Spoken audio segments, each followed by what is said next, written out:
Hello and welcome to another episode of the djproject Criterion Collection. And here we're going to talk about Spine 437, Vampyr, directed by Theodor Dreyer, 1932. Now, there's two big things I want to talk about. First, that this was Dreyer's first sound film. And I believe this and M are...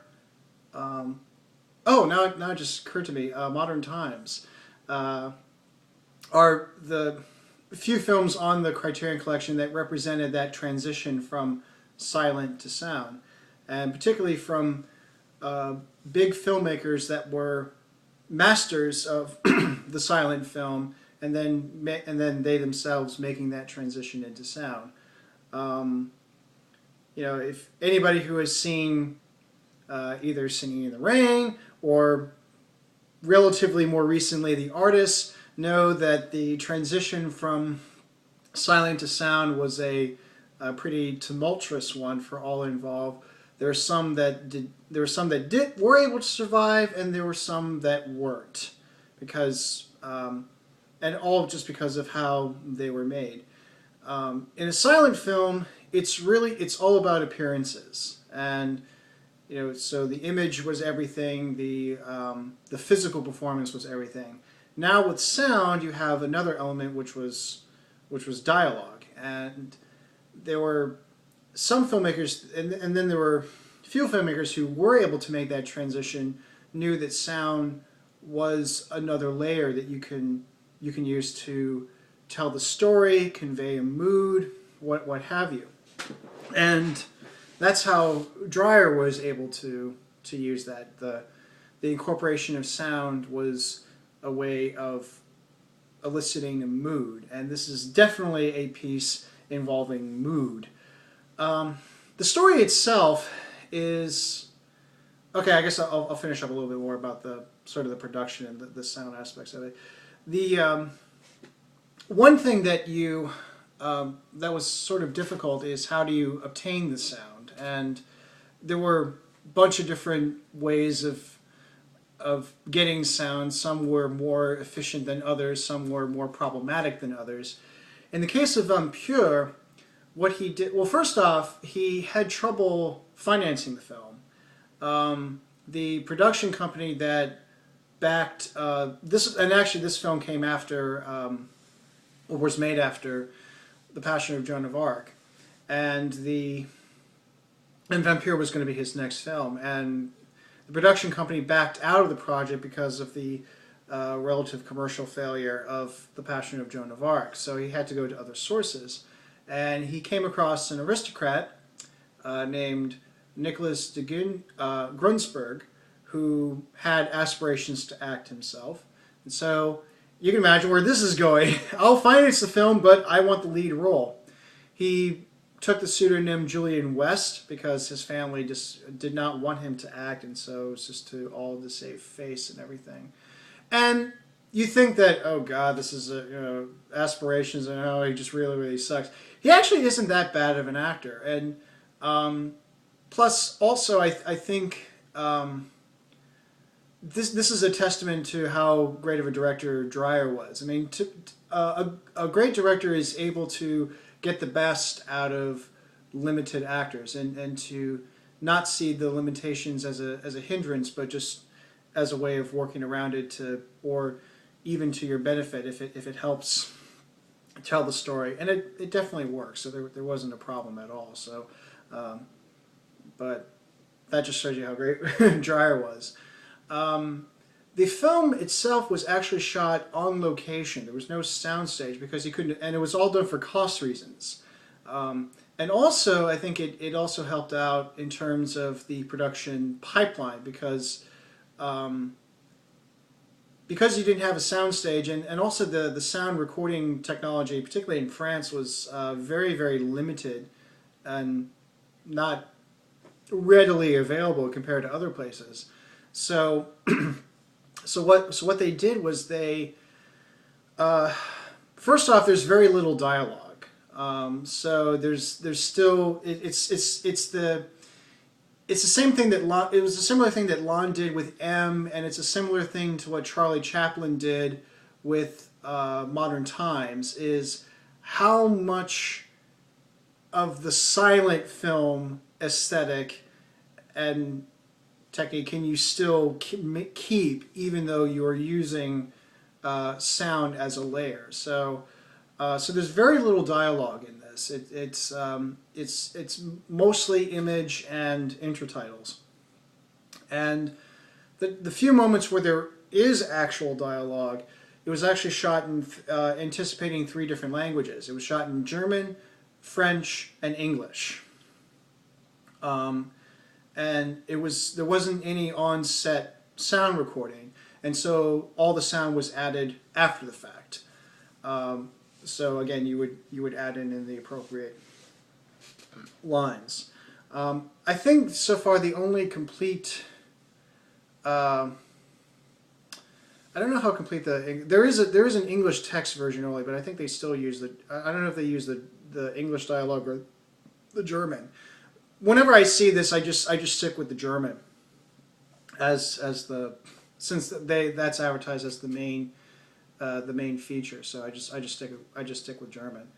And in fact, with the exception of 2 of the actors, the voices do not match the actors. In fact, most of the actors, with the exception of 2, I think maybe 3, but I think 2, were non-professional actors, which again is kind of a testament to the way Dreyer worked. In fact, one of the villains in the story was discovered at a subway or tram somewhere in Paris. He just had the right face, and it was a matter of chasing him down and getting him to be in the film.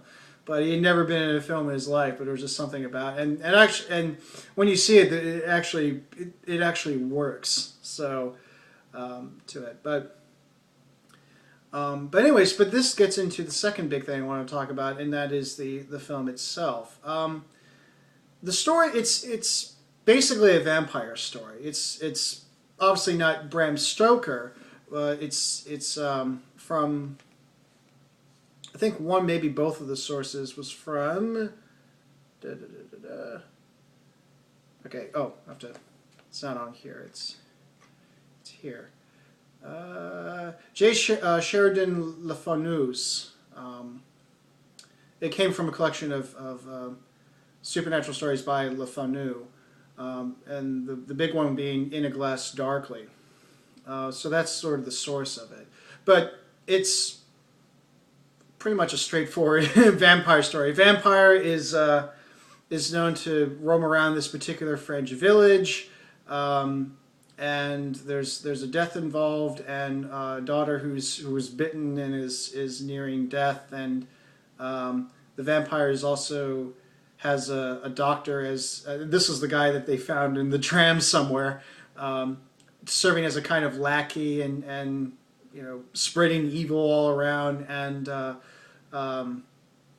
Allan Grey, played by Julian West, Nicholas de Grunsberg, happens to be at this village because he has heard that there's this vampire incident, and he himself is interested in vampire folklore, and so he goes in to try to figure out what's going on and maybe help save the village. So it's a pretty straightforward plot, but what makes this film particularly interesting is how very atypical it was. This was right around the time when both Frankenstein and Dracula were made. In fact, part of the reason why this film suffered commercial failure, and to some extent critical failure at the time, was because when it was released in Germany, UFA wanted to release Frankenstein and Dracula first.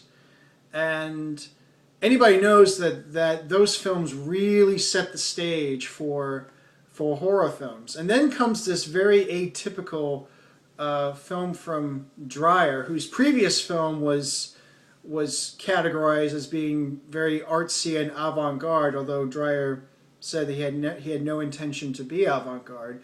But it's definitely dependent on mood. It's images and sound that convey this sense of dread. the exterior shots were, there's actually this filter that was made to give it that hazy dream look. So, and there were particular images of like a scathe and a bell ringing, and again, all to convey dread. So it's more of a mood horror piece as opposed to a straightforward horror. And that's, to me, is what makes it really interesting. Because, to be honest, I'm not the biggest fan of horror. And a lot of it's just because horror suffers the, if you've seen one, you've seen them all syndrome. There's only so many ways to shock and terrify you, as it were. And obviously the great films are... The great horror films does this really well, and they're definitely worth the time and definitely worth showing. Like I've said before in other instances, I'm pretty open to any genres and styles. Some I like more than others. Some I gravitate to more easily than others. But if it's a good film, it's a good film. But horror I find very limiting because even though the point of it is to have an image or a situation that gets under your skin, it sort of goes away after a while. It doesn't really, really linger. And it seems to depend more on superficial scares, especially horror films nowadays. There's not a lot of attempt to kind of burrow into your psyche and really, really unsettle you. It seems to depend on a lot of superficial things, whether it be well, obviously there's gore. I mean, that's one way to do it. The other is to use, whether it be shaky cam or fast editing, but then it just results in either nausea or confusion, or both. But this is one of the few horror films where it sort of eschews all of that. It doesn't go the superficial route, and it depends much more on... It's the mood and the atmosphere that the film creates that gives it that unsettling quality. That's all, and also at the same time very, very fascinating, because there is a fascination element to horror where you're both repulsed by what you see, but it also draws you in. You want to know where this comes from. Can this be stopped? What's going on? It appeals to that sense of mystery, which is what makes horror attractive in a certain ways. And so, but instead of depending on so much on a narrative plot, it depends more on other aspects to create a mood. And so the end result is more of a mood.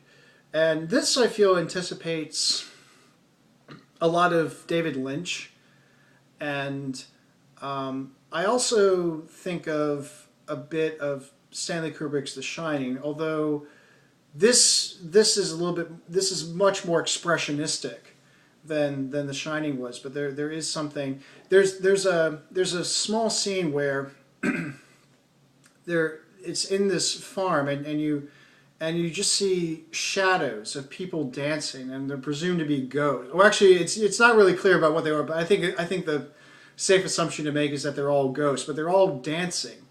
And to me, actually, that anticipates Carvel's Souls in some respects. And I also see a little bit of The Shining there as well.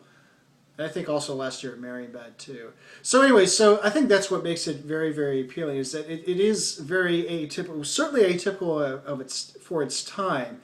And audiences really didn't know what to make of it. And it actually put Dreyer into something like a nervous break. I think he actually did go through a nervous breakdown because of the bad reception that this film had. And again, it wasn't his intent at all. But what I like about Dreyer is that he was relentless in his experimentation. He felt that if there was a different way of doing things, or if there was a different kind of film, he wanted to do it. And he wasn't... And while he was aware of things like being... while he was aware of things like conventions and what people expected, he also, at the same time, wanted to push boundaries and to challenge expectations, to challenge conventions, to see what else you can do. And I think he was also somebody that, and this is why I think Dreyer is revered by many, is that he was not content with just the surface. I think most filmmakers are content with just the surface, and it's all about the what kind of initial impression you make, and then the gloss and the glitter, or the artifice, or the yeah, the artifice and the facade. But for Dreyer, it's more than just that. I mean, it's certainly those things are important, but it's that there has to be something more behind the image that sort of draws you in and leaves that deeper impression. And so it's that desire to go deeper, to try different things, to not be content with just the same old, or, oh, if this works, then let's just keep doing it. It's like, well, no, let's try something else.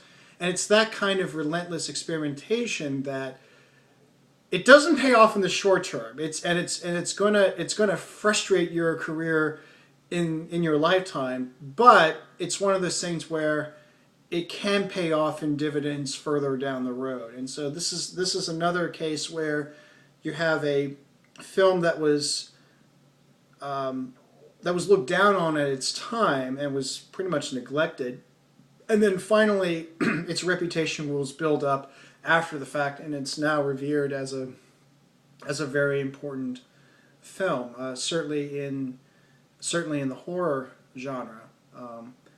I like this more than Frankenstein and Dracula, and I've seen Frankenstein many a year ago, but again, I think it's because Frankenstein and Dracula, they're so much a part of the culture. They're one of those aspects of culture that's just ever there, and it's one of those things where you don't have to see the films in order to know who Frankenstein and Dracula are. And I think because they're so familiar and so around, it doesn't feel all that interesting. I remember when I got into the film, it didn't feel. I mean, I knew all the beats, I knew the scenes, and I knew what would play out, but to me it just wasn't really interesting. Plus, I really liked the original novel because there was a lot more going on to it, and there were a lot more ideas and things that were played out, whereas this one was just a very streamlined story. So yeah, Frankenstein was not particularly interesting for me, but Vampyr is, because it dared to do a lot more. Although paradoxically, it also can suffer some of the same problems as the earlier films, that there have been other directors that have taken on that mood mindset and were able to refine it a bit. So in other words, there are some aspects that does feel a little bit on the rough side. And I'm not just talking about the picture quality or audio quality, but just I think the way things are, the way the things play out. I also feel that the use of intertitles was a bit overdone in some respects, because there's a point where Allan Grey is given a book of vampire lore, and it's there to kind of fill you. I mean, on the one hand, because the film itself is not going to give you that much of a storyline, it does sort of give you a map, a textual map, to make sense of the story. But on the other hand, it does sometimes feel a little bit overdone a bit. But again, it's not. I'd say that this is more of a feature rather than a bug, or I don't think it's something that totally detriments the film in any way. I mean, still, it's still inspiring in a lot of respects, and I think it anticipates certainly other horror films where the emphasis is placed more on mood and atmosphere rather than a narrative that's there to create a particular emotional effect. Another little interesting thing about the production of this was also the earliest feature to feature Siebel Schmitz, who is the actress that had a very prosperous career working with UFA during the Third Reich. She was in the 1943 Titanic film, and then after World War II, her career was in sharp decline, and she died tragically in a very very ugly and sad and depressing way, and then later her life was dramatized by Fassbinder through the film Veronica Voss. So you actually get to see her in this film. So I would say that if you are interested in horror, and I definitely recommend it for those who are not interested in horror, because it especially if you don't like horror because you feel that, oh, it's so conventional, it's so overplayed, and I'm not really like is it just nothing but monsters? I mean, is that all horror is? If you feel that there's more to horror besides just monsters, I would definitely check this out. And it's a very quick watch. It's only 72 minutes as far as film length, but it's a very memorable 72 minutes. So Vampyr, and until next time, take care.